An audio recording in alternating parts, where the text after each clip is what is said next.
السلام عليكم ورحمه الله وبركاته. ازيكم يا احلى متابعين في الدنيا؟ يا رب تكونوا بخير ان شاء الله. النهارده الفيديو روتين، وهنبتدي كده باوضه النوم على طول. كده هبتدي اشيل الفرشه بتاعه السرير، وهنفض السرير كده من التراب، واي حته تكون حاسه ان فيها تراب داخلها تراب هنفضها. وفتحت الشباك برده كده ونفضته، وطلعت بقى المفرش الرصاصي الجميل ده، وهبتدي ان انا افرشه.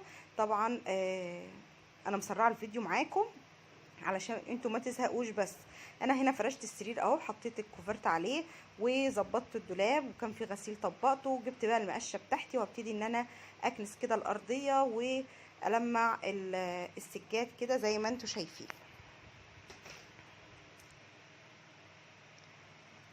عايزه اقولك ان انتي لما بتخشي تروقي اوض النوم كده الاول بتحسي بهدوء. اوض النوم، وبعدين المطبخ، وبعدين الصاله والريسبشن والبلكونات، تخشي بقى على الحمام كده اخر حاجه.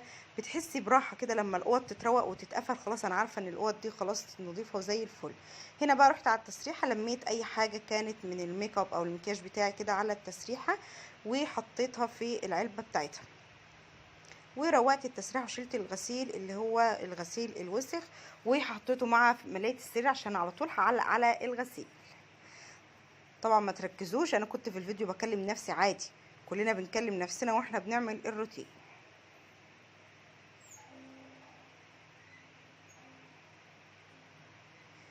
كده اهو زي ما انتم شايفين خلصت كده الكنيس الاوضه. هطلع بقى الزباله كلها كده على بره قبل ما احطها على الجاروف. وكده خلاص اوضه النوم كده خلصت معايا، بقت زي الفل.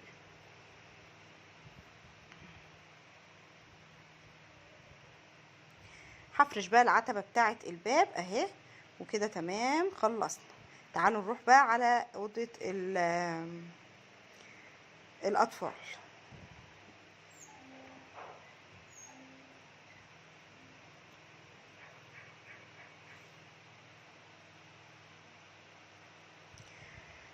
كده بقى انا دخلت على اوضه الاطفال اهي. زي ما انتم شايفين الكوفرتات دي بحطها بس منظر، والله العظيم ما حدش بيستغطى لسه بيها، بس بحب احطها كده على السرير.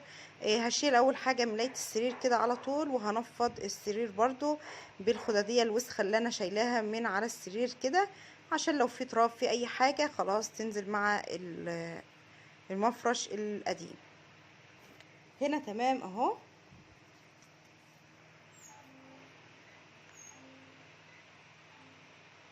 انا طلعت المفرش البرتقاني ده، بحبه جدا جدا علشان هو مفرش لونه حلو وقطن وما بيزحلقش من على السرير خالص.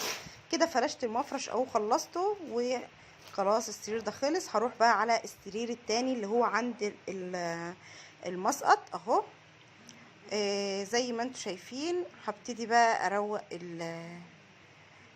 السرير برضو وانفض اي تراب عليه. بس طبعا انا هنا بحب جدا بقى ان انا قبل ما افرش المفرش الجديد اني ادخل المسقط اكب فيه ميه وامسح المسقط، علشان خاطر انا فاتحاه 24 ساعه. تمام كده كبيت بقى الميه اهي، وهبتدي اجيب المساحه واروق المسقط كده. في تراب بس، وفي ممكن يكون ورقه الولاد رامينها كده رامينها كده، تكون كده خلاص. طبعا انا عامله بلاعه في المسقط. كده خلاص انا جات لكم تاني اهو. على طول فرشت السرير التاني، وكده الاوضه اهي بعد ما السراير اتفرشت. هكنس بقى الاوضه، وهبتدي الم كل الزباله اللي كانت على الحصيره. طبعا دي اوضه الولاد، يعني اللي عندها اطفال عارفه يعني ايه اوضه ولاد صغيرين. بعد كده كنست وخلاص تمام. جبت بقى الشرشوبه بتاعتي، حطيت شويه دوني وشويه من الكلور، وهبتدي ان انا اعقم والمع الحصيره بتاعتي. وده شكل الحصيره وشكل الاوضه اهي بعد ما اتفرشت وبقت 100 زي الفل. خلاص كده تمام اهو. هلمع برضو البلاط اللي هناك، الناحيه اللي هناك دي، عشان تبقى الاوضه كلها كده زي الفل.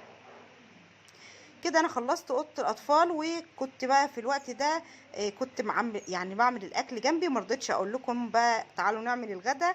انا هنا كنت محمره ستريبس كده، ودول كانوا باقيين من امبارح. عملت معاهم مكرونه، وحمرت بطاطس، وعملت طبق سلطه، وطلعت كده زيتون.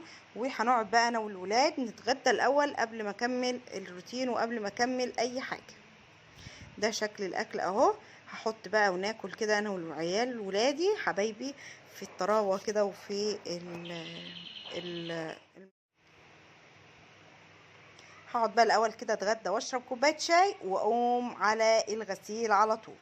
عايزه اقول لكم بقى على فكره حلوه جدا جدا للناس اللي بتشتكي من غسيل البناطيل الجينز. انا بجيب البنطلون الجينز وبفرده كده على ارض، هفرده كده على الارض في الحمام وهغرقه ميه، وهجيب اريال بقى والمسحوق اللي انت بتستخدمي بيه وهرش كده عليه، وهجيب بعد كده فرشه البلاط وهبتدي بقى ان انا ادعك بيها البنطلون حلو جدا جدا بفرشه البلاط. عايزه اقول لك حطي رجلك على يعني على ناحيه عشان تثبتي البنطلون، وايدك التانية تكون ماسكه البنطلون من الناحيه التانية، ودعاكي بقى بالفرشه. ما تخافيش، دي يعني طريقه امهاتنا من زمان جدا كانوا بيغسلوا البناطيل الجينز كده، ولا تقولي بقى ده البنطلون هيبوظ ولا البنطلون هيتقطع، وحتى لو اتقطع يعني موضه عادي يعني. بغسله كده بالطريقه دي بيبقى زي الفل، ولا كاني في بقع وزي العسل. عايزه بقى تزودي ان انتي تديله لمعه، تقومي جايه عاملاهم واخداهم كده في الغساله مدياهم دوره شطيف، ومع الشطيف تحطي معلقه كبيره من التلوينه اللي هي الزرقاء دي اسمها تلوين، بتديهم لون ازرق كده ولون حلو جدا جدا. برضو قلبت كده البنطلون على ظهره وغسلت حلو جدا جدا اهو زي ما انتوا شايفين كده بقى زي الفل. عايزه اقول لك دي يعني طريقه احسن ما تقعدي تدعكي بايدك يعني ساعات ممكن تلاقي بقع ما طلعتش معاكي، الفرشه بتطلع احسن ما بتدعكي بالشكل ده بايدك. عايزه تعيدي عليه بقى بعد كده بايدك براحتك، مش عاوزه خلاص هتحطيه بقى في الغساله تاني ياخد شطفه حلوه كده وشويه معلقه كبيره من الزهره او التلوينه، هيبقى معاكي احلى بنطلون جينز كانه جديد وزي الفل كده. خلاص تمام. عايزه اقول لكم بقى ان انا كنت اصلا بغسل وكنت مخلصها نص الغسيل، وكان فاضل لي بس حاجه بسيطه كده على يعني بناطيل الجينز بس هي اللي كانت فاضله.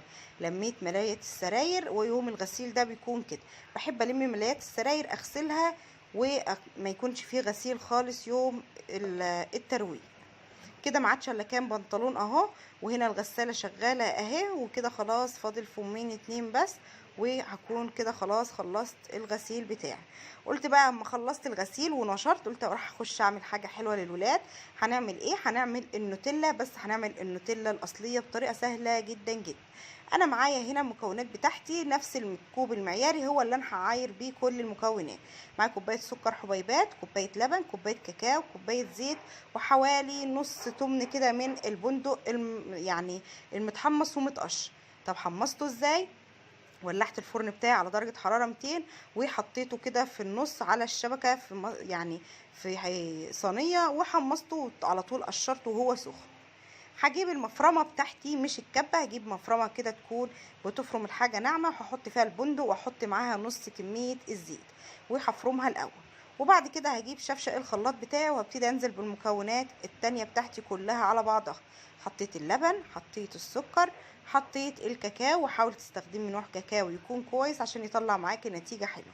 وعندي كمان معلقتين اتنين من لبن البودره، ده اختياري ممكن تستغني عنهم خالص لو مش حباهم. وعلى طول هضيف بقى البندق بتاعي اللي انا طحنته حلو قوي قوي في شفشق في الكبه او في المفرمه، وهحطه مع الخليط بتاعي كده. يبقى انا حطيت كل المكونات بتاعتي ما عدا الزيت بس اللي فاضل هو اللي هحطه سرسوب كده بعد ما الخليط يتنعم معايا قوي. جبت بقى شفشق الخلاط اهو علشان خاطر اوريكم كل حاجه على الطبيعه. انا هنا بقى اهو هدور الخلاط بتاعي وهبتدي اقلب الخليط بتاعي.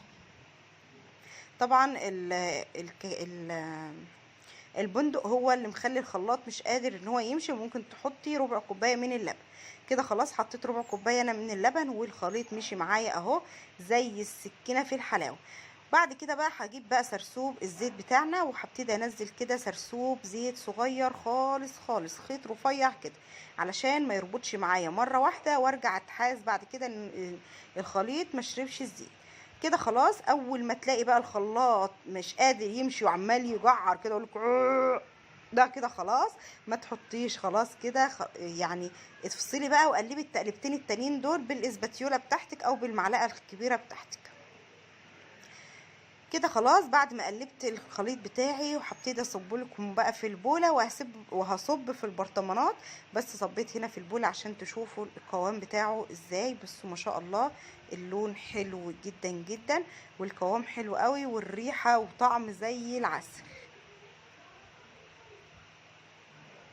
اهو.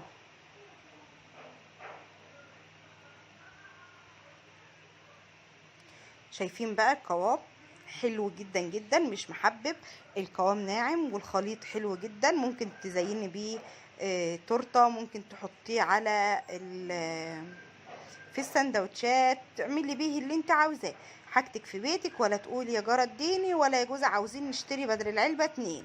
بمقادير بسيطة عملنا ما شاء الله 3 برطمانات وبولة كبيرة. البولة دي طبعا ولادي كلوها في ساعتها، وحطيت ال3 برطمانات عندي بألف هنا وشفا منين ما يعوزوا ياكلوا. عايزه اقول لكم بقى لو الفيديو عجبكم ما تنسوش تشيروا لي الفيديو وتعملوا لايك كبير قد الدنيا للفيديو ده. ولو انت مش مشتركه في القناه انزلي حالا دوسي على كلمه الاشتراك اللي هي الحمراء دي، وفعلي زر الجرس. وبحبكم جدا جدا.